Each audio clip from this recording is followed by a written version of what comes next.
America के राष्ट्रपति Donald Trump ने अपनी धमकी पर अमल करते हुए बुधवार को भारतीय वस्तुओं के अमेरिका में प्रवेश पर 25% का अतिरिक्त शुल्क लगा दिया।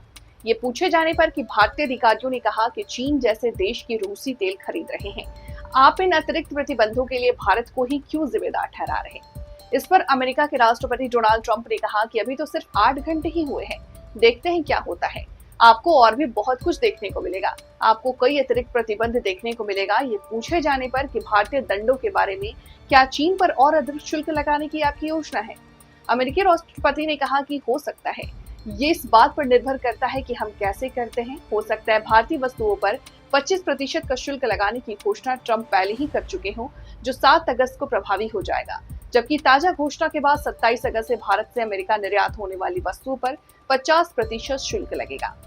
अमेरिका के पारस्परिक शुल्क की घोषणा से पहले जो शुल्क भारतीय वस्तुओं पर लागू हो रहा था, उसे भी जोड़ा जाएगा। हालांकि दवा और इलेक्ट्रॉनिक, खासकर स्मार्टफोन को पहले की तरह ही शुल्क के दायरे से बाहर रखा गया है।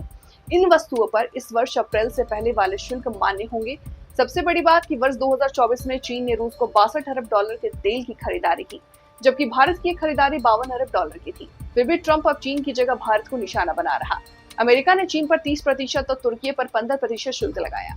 भारतीय फुटवियर पर इस वर्ष अप्रैल से पहले 8% का शुल्क लगता था।